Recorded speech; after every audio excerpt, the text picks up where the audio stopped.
Virat Kohli, his ability to take responsibility at that age. When there was a tight situation, if he felt bowlers were not going to absorb the pressure, he'll take the ball and Somebody who has mentored the likes of Virat Kohli, KL Rahul and Prithvi Shaw. पृथ्वी शाह से कोई पूछना चाहिए और उसके actions जो है उससे हमको ये कन्विक्शन आना चाहिए कि he desperately wants to come back and play for a long. W.V. Raman, the first Indian batsman to score an ODI 100 in South Africa. मैं बोलूंगा अभी, कुछ लोग को पसंद नहीं आएगा मैं अभी जो बोलने वाला हूँ. सिर्फ टैलेंट के हिसाब से देखे तो आप उसका टैलेंट सचिन तेंदुलकर से बढ़िया था. रमन भाई, पहले बहुत बहुत आपका शुक्रिया अदा करना चाहूँगा कि आपने अपना कीमती वक्त हमें दिया. मैं भी अपना शुक्रिया अदा करना चाहूँगा क्योंकि आपने विव रिचर्ड से लेके विराट कोहली तक सब माहिर खिलाड़ियों से बातचीत हुई की आपने, और ऐसे एक आदमी मुझे दावत दिया तो मैं भी शुक्रगुजार हूँ. एंड दैट्स व्हाई आई से only Vimal. Thank you so much Raman sir. आपका सेंस ऑफ ह्यूमर भी मज़ेदार है और हमें लगता है कि जो हमारे दर्शक हैं उनको सुनने में मज़ा आएगा. तो सबसे पहले रमन भाई, चूँकि आपका तो 360 डिग्री व्यू है, लेकिन सबसे पहले जो नई पीढ़ी है जो सुन रही है उनकी दिलचस्पी होगी जो आपने कोचिंग की क्रिकेट खेलने के बाद एनसीए के साथ जुड़े, और ये नई पीढ़ी जो अभी इंडियन टीम में है, वेदर विराट कोहली या केएल राहुल, ऐसे के चेतेश्वर पुजारा, इनको आपने अर्ली डेज में देखा. इन सब के बारे में कोई एक ऐसा किस्सा कहानी जो अब तो ये खिलाड़ी बन चुके हैं, कई कुछ लोगों ने रिटायर भी ले लिया है, जो आपके जहन में आता है? हर एक खिलाड़ी के पीछे एक कहानी बिल्कुल रहती है, और टॉप ऑफ द लिस्ट देखे तो आप Virat Kohli.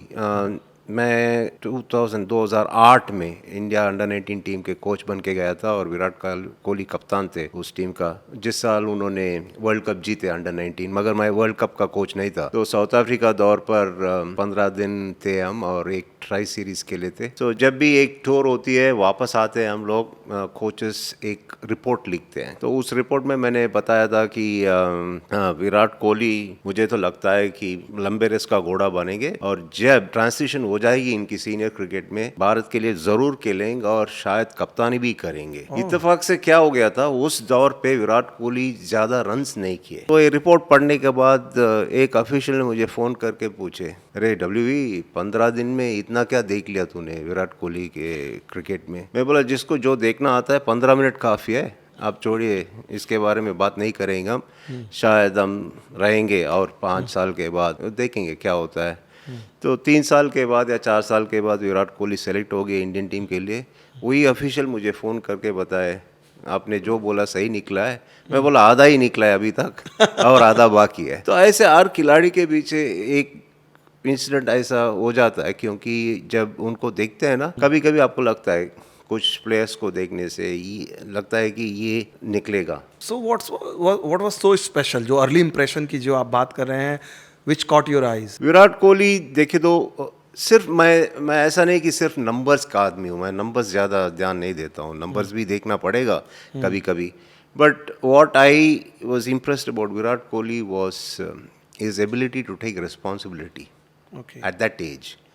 When there was a tight situation, if he felt bowlers were not going to absorb the pressure, he'll take the ball and bowl. क्योंकि उसको पता था कि bowling उसका डिपार्टमेंट नहीं है. उसको लगा कि वो प्रेशर झेल सकते हैं उस टाइम पे.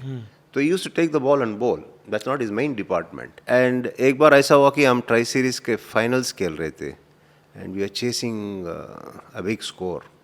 3-4 विकेट जल्दी गिर गए और उसके बाद एक पार्टनरशिप बन रहा था.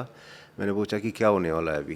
बोलता है सर डोंट वरी सर, हो जाएगा मैच, बन गया मैच. मैं बोला देखो इनको देखा नहीं हूँ, जो लड़के खेल रहे हैं इनको पहले देखा ना, बाकी सबको देखा हूँ, उसीलिए मैं पूछ रहा हूँ. डोंट वरी सर, हो गया.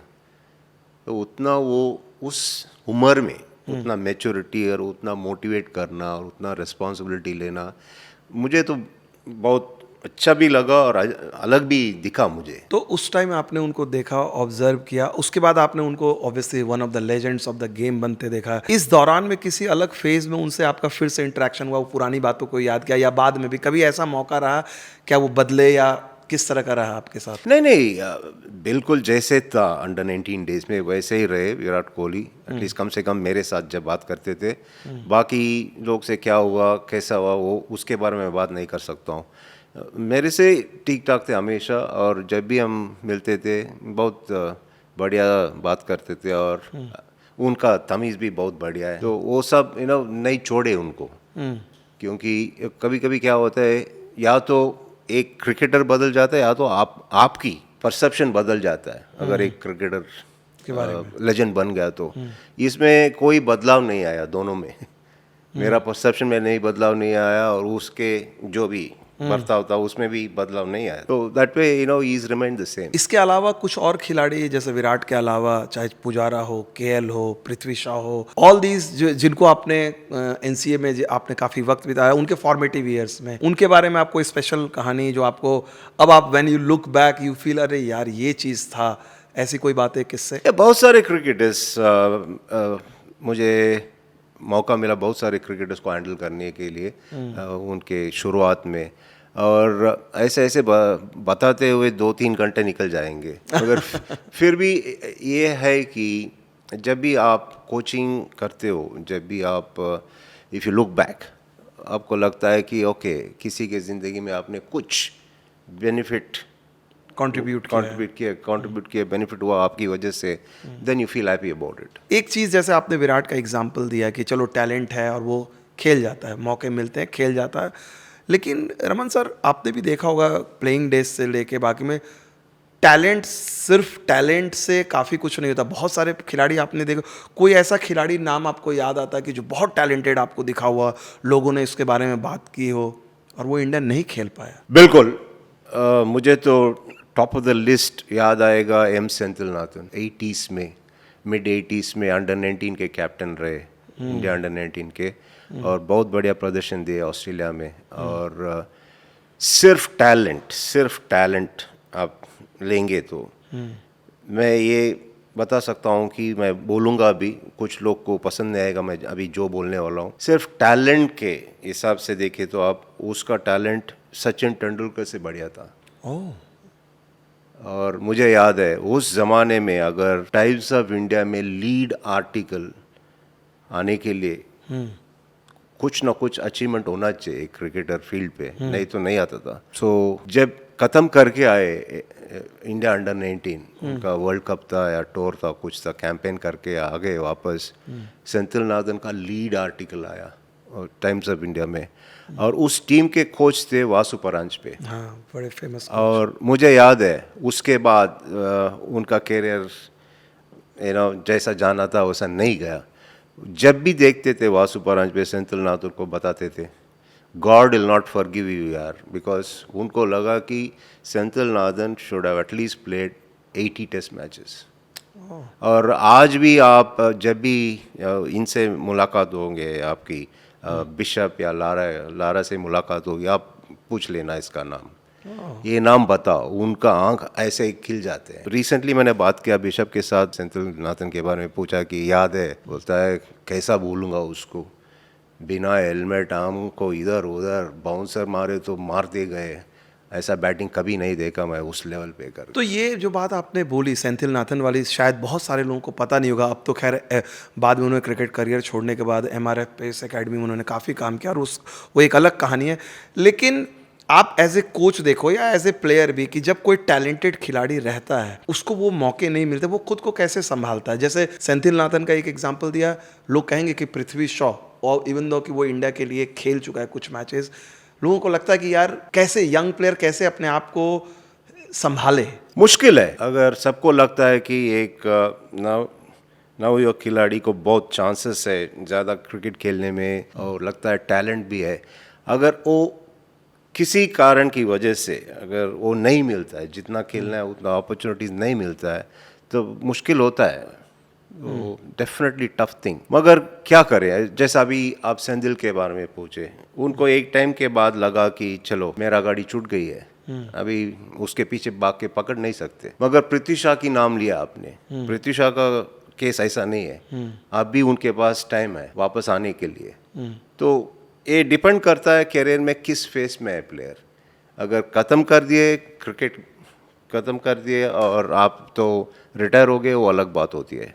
जब खेल रहे तो कभी भी एक कॉन्फिडेंस नहीं छोड़ना चाहिए खिलाड़ी को हमेशा। जैसा अभी भी रान एक इंटरव्यू में बता रहा था ये इस सीरीज के time he still has that कहीं तो desire पढ़ा to मैं, play. बोला कि उसने बताया कि अभी भी मुझे लगता है मैं खेल सकता हूँ टेस्ट क्रिकेट। वो उम्मीद नहीं छोड़ना चाहिए प्लेयर। जब आपने क्रिकेट छोड़ दी, क्रिकेट का जो आप रिटायर हो गए, उसके बाद से जहन में क्या ख्याल आया कि second inning, cricket obviously long innings हमारा पॉडकास्ट है, क्रिकेट अक्सर जो है सेकेंड इनिंग्स देती है, तो आपकी ये जो सेकेंड इनिंग्स स्टार्ट हुई, आपने डिफरेंट रोल्स में गए, सबसे मज़ेदार आपको क्या लगा? और is it like more satisfying than the playing days what you have been doing different roles? मैं क्रिकेट छोड़ने के बाद एक कोचिंग कोर्स किया था ऑस्ट्रेलिया में, लेवल 3 का। उस टाइम इंडिया में, भारत में वो कोर्स नहीं, और ऑस्ट्रेलिया कोचिंग कोर्स करने से थोड़ा आपका नॉलेज बढ़ जाता है, तो उसी वजह से किया। और कोचिंग कोर्स किए बिना कोचिंग करना भी सही नहीं है मेरे ख्याल से, क्योंकि खेलना एक चीज़ होता है और कोचिंग करना दूसरी चीज़ बनती है। ओके। तो मैंने कोचिंग कोर्स करके रखा, मगर एक असाइनमेंट किया मैंने इमीडिएटली, मगर उसके बाद 3-4 साल क्रिकेट से हट गया मैं। क्यों ऐसा किया, मुझे खुद देखना था अगर मैं क्रिकेट को मिस कर रहा हूँ कि नहीं। तो 3-4 साल कुछ नहीं किया मैं क्रिकेट में, कॉर्पोरेट वर्ल्ड में था और उधर काम कर रहा था, उधर जो भी हो रहा था कर रहा था मैं। उसके बाद एक सिचुएशन ऐसा डेवलप हुआ तमिलनाडु में, जिसके कारण मैं फिर वापस आना पड़ा क्रिकेट में। ओके। बीच बीच में ये 3 साल में मैं कोचिंग नहीं किया, कमेंट्री भी नहीं किया, कुछ आर्टिकल्स लिखता था, वो सब करता था, मगर ज़्यादा इन्वॉल्वमेंट नहीं था उस टाइम पे। वो 3-4 साल आप मुझे पूछे जो भी हुए क्रिकेटिंग वर्ल्ड में, जो भी हुए उसके बारे में बात करें तो मैं तो एकदम ऐसा ही देखते रहेगा आपको, क्योंकि मुझे कोई आइडिया नहीं उस 3 साल में क्या हो रहा था। Because once you get into a mode of a corporate world, it becomes difficult to concentrate everything. तो मैं अश्विन की किताब पढ़ रहा था, रविचंद्रन अश्विन की, उसमें उन्होंने आपका काफ़ी कई बार उस किताब में जिक्र किया है कि जब वो ग्रोइंग अप ईयर्स में आ रहे थे, रणजी ट्रॉफी खेल रहे थे, आपके साथ काफ़ी इंट्रैक्शंस होते थे और आप उनको बताते थे कि भाई इंडिया की कप्तानी के क्या चैलेंजेस होते हैं उस समय भी, जब एज ए प्लेयर भी, या बहुत सारे एस्पेक्ट पे उनकी बॉलिंग को लेकर चैलेंजेस होते थे। तो अश्विन के साथ जो हम लोग अब देखते हैं कि अब तो ऑब्वियसली लेजेंड बन गया है, great student of the game, वो जो उनको गेम को पकड़ने की आपका किस तरह का इंटरेक्शन रहता है, जो चर्चा उन्होंने अपनी किताब में की है? नो, हमेशा अश्विन ऐसा एक आदमी है, उसको क्यूरियोसिटी ज़्यादा है, हमेशा सवाल पूछते रहते हैं, और उस सवाल को आपको जवाब पता नहीं है तो भी आप छोड़ेगा नहीं अश्विन। दूसरे एंगल से सवाल पूछेगा। तो इसका मतलब ये है कि एक चीज़ है कि वो जानना चाहता है, दूसरी चीज़ ये है कि वो ऑल्सो देखना चाहता है आपके कुएं में कितना पानी है। समझे आप? तो ऐसा ही एक ट्रेनी मिल गया तो आप भी सीखते हैं उससे, ऐसे खिलाड़ी से बात करके, ऐसे ट्रेनीज के साथ बात करके। कोचिंग का एडवांटेज ये बनता है, जब आप सिखाते हुए सीखते भी आप। ग्रेट। तो that is the most important thing. और वो तभी होता है जब आप ईगो अपने घर में रख के जाते हैं। अगर ईगो साथ में लेके जाते हैं तो कुछ नहीं होगा। आप ट्रेनी के लिए कोई फायदा वाली चीज नहीं बताएंगे, खुद का भी फायदा नहीं उठा पाएंगे उनसे बात करके भी। तो इसका राह है कि आप ईगो घर में छोड़ के जाइए। तो एज ए समटाइम्स, जैसे अश्विन के बारे में ये था कि वो काफ़ी क्यूरियस रहते थे, he will ask a lot of question in the dressing room, he will debate, discuss. Sometimes in the Indian dressing room can that be seen as a, मतलब वो ऑड क्वालिटी लोग बोलते हैं, कई बार लोग बोलते हैं कि उनको कप्तानी के लिस्टे कंसीडर नहीं किया गया, बहुत ज़्यादा सोचते थे, इतना बड़ा थिंकर की ज़रूरत नहीं है। Do you feel sometime it can go again, even your best of the qualities can be held against you? How will you solve that kind of dilemma? Interesting आप ऐसे एक सवाल पूछे, क्योंकि मैं हमेशा बोलता हूँ जो भी इंटरव्यूज में ऐसा एक कोई रेलेवेंट सवाल पूछा गया तो मैं बोलता हूँ कि intelligence is not always an advantage. Lot of people think intelligence is always an advantage. हमेशा एडवांटेज नहीं बनती है इंटेलिजेंस। कभी कभी क्या होता है, अगर किसी को लगता है आप बहुत इंटेलिजेंट हो, तब they start feeling a bit threatened. ये सिर्फ एक स्पेयर में नहीं है, जिंदगी में हर स्पेयर में देख सकते हैं आप, वो होता है। बट दे डोंट अंडरस्टैंड कि जब कोई इंटेलिजेंट होता है, he will be willing to help others. You understand, there is a difference. Intelligent होना और हेल्प करना different different things, but you can't presume जो इंटेलिजेंट है वो बाकी सबको ऐसे ही धकेल देगा, नहीं, जरूरत नहीं है उसको. It's people, sometimes people's insecurity which comes into play. और पुराने ज़माने में ऐसा होता था, जब कोई एक क्रिकेटर अगर इंडियन ड्रेसिंग रूम में बहुत सारे चीज़ों के बारे में बात कर सकता है, उसको तो सरकाज़म में बोल देते सर करके. वो शुरू हुआ एक शहर से शुरू हुआ, ये सर का नाम देना, वो अलग बात है. But that's how it is, but that is life. You'll have to face everything. So at times it can go against you in a cricketing dressing room. Possibly, I have not said it goes against you. Possibly it can. It can. तो एक चीज जो आपने बात की इसी से जुड़ा, जैसे आपने इंटेलिजेंस की बात की, बहुत सारे क्रिकेटर जिसकी बात करते हैं कि इंटेलिजेंट है केएल राहुल, ठीक है ना, हार्ड वर्किंग भी है, but a lot of people से अभी भी बोलते हैं कि यार इसको राहुल को इतना चांस मिला, 60 ऑड टेस्ट मैचेस, 35 का एवरेज है. बट दूसरे जो लोग हैं, कई टीम मेंबर्स, या मैंने जो कप्तान हूँ उनके साथी कप्तान कोचेस से बात की, वो बोलते हैं राहुल की बेस्ट थिंग है फ्लेक्सिबल है. वो एक्सक्यूज़ नहीं देते हैं. कप्तान बोलता है कि ओपन करना, ओपन कर लो, मिडिल ऑर्डर, विकेट कीपिंग, कुछ भी बोल दो, कप्तानी वो नहीं बोलता है. आज की क्रिकेट में ये कितनी बड़ी क्वालिटी है किसी भी प्लेयर के लिए. आपने देखा है खिलाड़ी, कोच, भाई ओपनर बोलता नहीं मैं तो ओपन ही करूंगा, मिडिल ऑर्डर वाला बोलता है कि मैं नहीं ओपन जाऊंगा, मैं बॉलिंग नहीं करूंगा, ये नहीं करूंगा. Flexibility is an underrated quality in cricket. और everything is about how you see it. अगर एक ओपिनियन बोले तो there is your opinion, there is my opinion, and there is the truth. It all depends on how you see it. I might want to see the truth, I might want to see the other side of it, not necessarily the false. तो perception हो जाता है ना. perception हमेशा अलग होता है. अंतर होना चाहिए perceptions में, नहीं तो life will be boring. तो फ्लेक्सिबिलिटी एक चीज़ देखते हैं आजकल, और होना भी है. जैसे राहुल ड्रेविड ने किया था अपने टाइम में, ओपनिंग किए थे और विकेट कीपिंग किए थे, और रवि शास्त्री किए थे, हर जगह पे बैटिंग किए. तो फ्लेक्सिबिलिटी होना चाहिए. होने से क्या होता है, they become important members of the team. और क्या होता है, ऐसे क्रिकेटर्स ज्यादा नहीं होते फ्लेक्सिबल. ऐसा केएल राहुल जैसा, राहुल ड्रेविड जैसा, या तो रवि शास्त्री जैसे ज्यादा फ्लेक्सिबल क्रिकेटर्स हम नहीं देख पाएंगे. कुछ क्रिकेटर्स, अभी वाशिंगटन सुंदर बन रहा है ऐसा, हर जगह पे बैटिंग करना, कभी भी बॉलिंग करना. ऐसा फ्लेक्सिबल क्रिकेटर्स होना है एक टीम में. इफ दे थिंक उसको ज्यादा चांसेस मिल रहे हैं, that's again you can't stop them from thinking like that.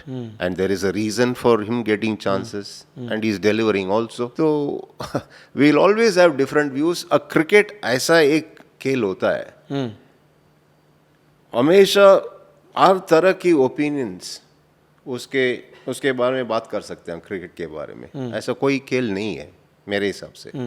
Tamil Nadu से अभी 2 क्रिकेटर आ रहे हैं जिनको आपने क्लोजली भी देखा है, और they are being seen as the future of Indian cricket. एक ने तो चलिए प्रूव ही किया, वाशिंगटन सुंदर के बारे में आपने बात की, या साई के बारे में. आप देखो साई को जिस तरह से मौका मिला, साई सुदर्शन को वहाँ पर, आप इन दोनों को कैसे देखते हो, इनके साथ जो आपने टाइम बिताया हुआ है, how do you look at, do you see कि भाई ये लॉन्ग टर्म फ्यूचर है across the formats for India? मेरा एक ही रिक्वेस्ट है, जब भी कोई ऐसा एक नया खिलाड़ी आता है, नौजवान खिलाड़ी आता है टीम में या लाइमलाइट में आता है, उसको अपना काम करने देना चाहिए. ये लेजेंड बनेगा, ये बनेगा, वो बनेगा, वो नहीं, छोड़ो उसको. एज इट इज ज़्यादा दबाव होता है, सडनली एडजस्ट करना पड़ता है डिफरेंट लेवल्स के लिए, और डिफरेंट कल्चर से आने वाले लड़के के साथ मिलजुल के खेलना पड़ता है. बहुत सारे एडजस्टमेंट्स है अगर आप इंडियन टीम के लिए खेलना है तो. माहौल ऐसा है तो तब क्या करना है, छोड़ दीजिए उसको, ज़्यादा दबाव और मत डालिए. मैं ये नहीं बता रहा हूँ कि आप डाल रहे हो. जनरली क्या होता है, लाइमलाइट अच्छा है, लाइमलाइट अच्छा है, सबको बताना अच्छा है, क्रिकेटर अच्छा क्रिकेटर है, बहुत साल खेल सकता है, बोलना अच्छा है, मगर कितने बार बोलेंगे और कितना वो दबाव डाल सकता है, सोचना चाहिए एक क्रिकेटर के बारे में बात करने से. उसीलिए जब भी मुझे पूछा जाता है, not that I am the yardstick for everything, जब मुझे पूछा जाता है कौन है आपके हिसाब से और फ्यूचर में आने वाला है, ऑलवेज से मैं नाम नहीं बताऊंगा, क्योंकि वो दबाव भी डाल सकता है.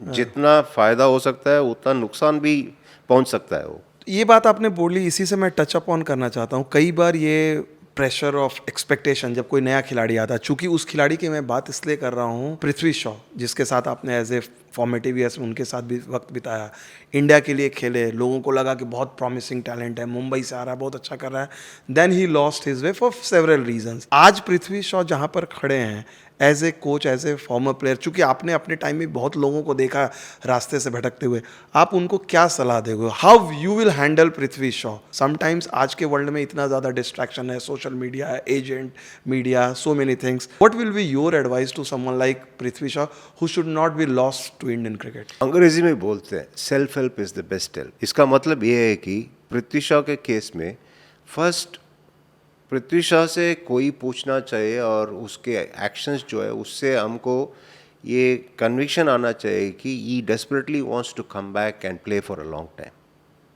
वो उसके अंदर से आना चाहिए, तब हेल्प होता है। हेल्प क्या होता है? आखिर आप सब कुछ कर रहे हो, थोड़ा मदद चाहिए तो बोले तो मदद देंगे।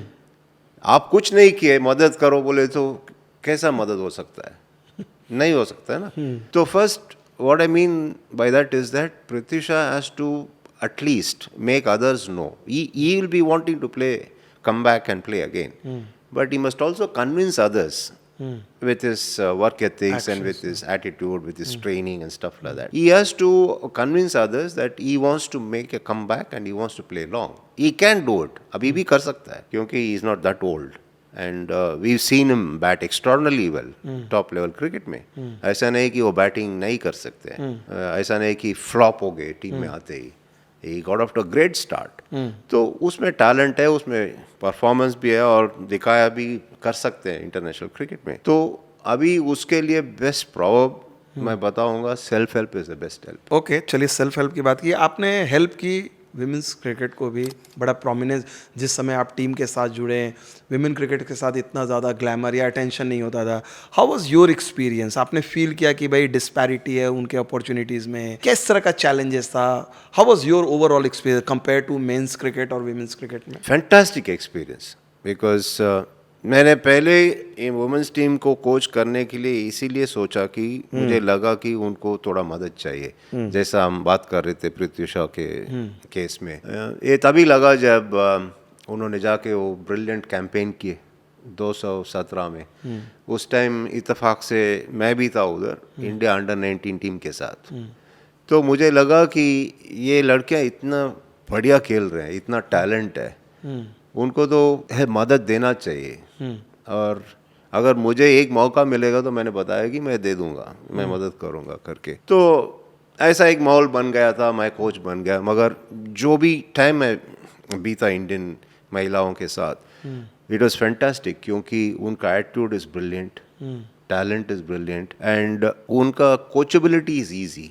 Coaching is easy because they're willing to learn. Disparity in playing में I won't say it is done deliberately, because क्या हो गया, it becomes difficult to organize everything in a big country like India. देखो आप disparity था, एक तरफ से देखेंगे तो अगर आप एक उदाहरण के लिए अगर एक लड़के को लेंगे आप 13 साल से लेके 20 साल तक बहुत सारे मैचेस खेल देता है वो बच्चा।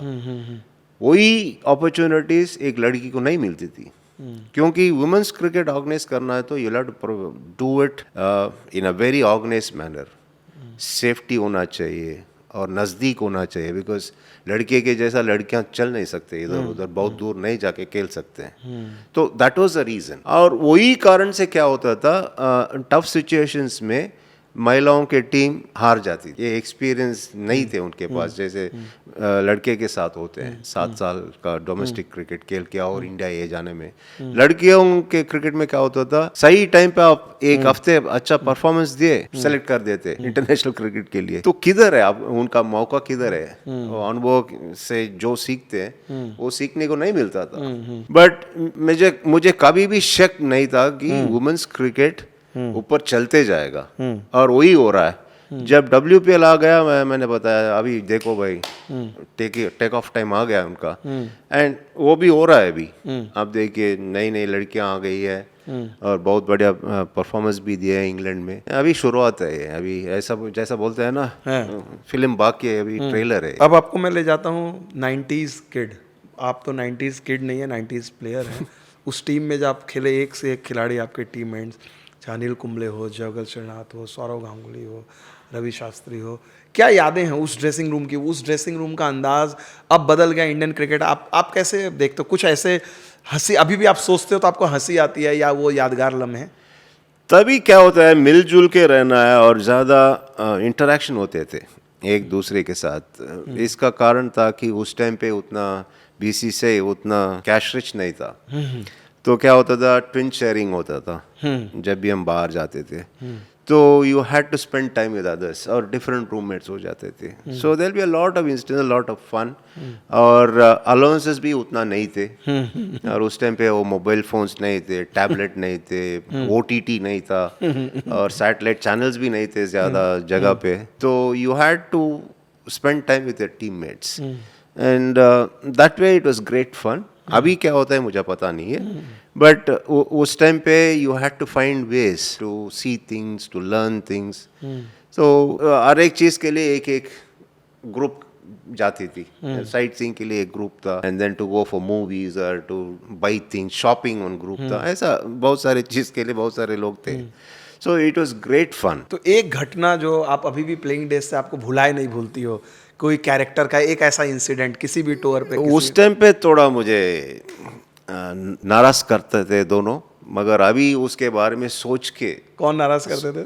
सोचते हो मुझे हंसी आती है। ये क्या होता था, ज़्यादातर मेरे साथ वेंकटपति राजू रूममेट होते थे और ये श्रीनाथ। वेंकटपति राजू ऐसा है कि सुबह सुबह जल्दी उठ जाते थे और हमारा जवागल श्रीनाथ का भी वही आदत था।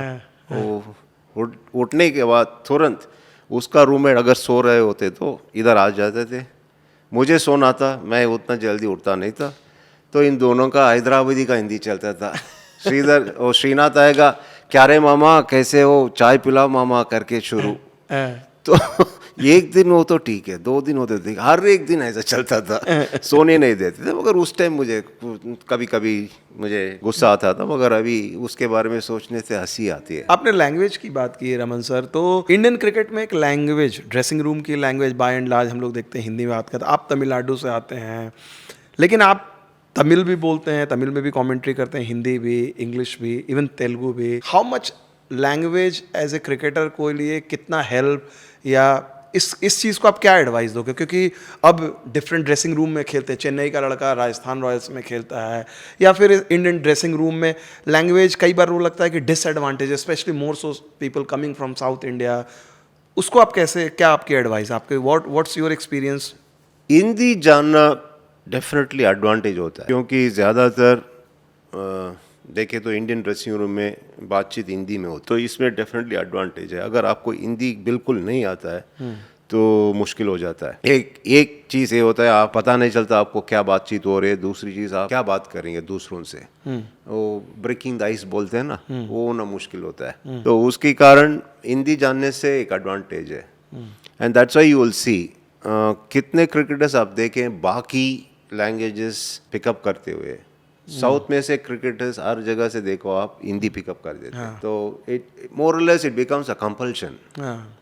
And I am not saying this as a complaint, this is easier because what happens is south में प्राइमरली पढ़ने के बारे में आप जानते हैं, सब पढ़ने में फोकस करते हैं। स्कूल जाना है, डिग्रीज लेना है, वो कंपल्शन है। तो उसमें क्या हो जाता है, एक मौका भी मिलता है स्कूल्स में हिंदी सीखने के लिए। जैसा आप मेरे बारे में आप पूछे तो मैं किंडरगार्टन से हिंदी ही पढ़ा। मैंने लोकल लैंग्वेज नहीं पढ़ा, क्योंकि लोकल लैंग्वेज आप चाहो ना चाहो आ जाता है, सीख जाते हैं। पढ़ना भी आ जाता है, बोलना भी आ जाता है। So that is not a problem. So definitely in one line आपको जवाब देना है तो इट्स एन एडवांटेज। तो कोचिंग ने जो आपकी इनसाइट अगर जानना चाहूँगा, कोचिंग ने आपको क्या सिखाया? अगर आपके लिए जो आप कोच के रोल में रहे, प्लेयर की एक्सपीरियंस अलग, कोचेस के एक्सपीरियंस, उससे क्या आपको सीखने को मिला सबसे ज़्यादा? देखो, जब आप कोचिंग करते हो, जैसे पहले मैंने बोला कि आप सीखते रहते हैं सिखाते हुए, और कोचिंग में क्या होता है कि आपको वो जो सेटिस्फैक्शन मिलता है ना, वो और कहीं चीज़ में नहीं मिलता है। और चैलेंजिंग भी है, थैंकलेस भी है, फिर भी आपको जो सेटिस्फैक्शन मिलता है वो बाकी जो भी करो आप उसमें नहीं मिलता। चलिए, आपने बड़ी तगड़ी बात की। एक जो चलते चलते एक सवाल पूछना चाहूँगा, अगली जो जनरेशन आ रही है, as a former player, as a coach, आपकी क्या सलाह है जो नई जनरेशन के लिए? आप अगर एक सलाह सिर्फ देना चाहो। सिंपल, किसी का मोहरा मत बनो। किसी का मोहरा मत बन। बड़ी बात, बड़ी गहरी बात की है। चलिए, ये बड़ी हमने गंभीर बातें की हैं, सीरियस बातें की हैं, लेकिन चलते चलते रमन सर, कुछ बातें ऐसी जो हम लोग चाहेंगे पॉडकास्ट में, you heard it first here, ये सवाल आपसे पहले नहीं किया गया है और अभी कर रहे हैं, तो उसका जवाब आपको देना है। जो सबसे पहला सवाल है, has a player ever disagreed with your coaching strategy in the team, in front of the team? Disagreement नहीं बताऊंगा, वी हैव डिस्कस्ड। नहीं तो कोई तो ऐसा होगा कि आपने बोला कोच को और बोला नहीं कोच आई डोंट अग्री, मतलब आपको बुरा लगा होगा, टीम के सामने एकदम ब्लंट होके बोल दिया? नहीं, ऐसा नहीं हुआ। ऐसा नहीं हुआ। What is the hardest part of coaching the women's team that you didn't expect? कोई ऐसी बात जो आपने उम्मीद नहीं थी लेकिन बड़ा टफ हुआ है? You know, the lack of experience बाहर से पता नहीं चलता है। जब टीम का कोच बना तभी मुझे पता चला इनका कितना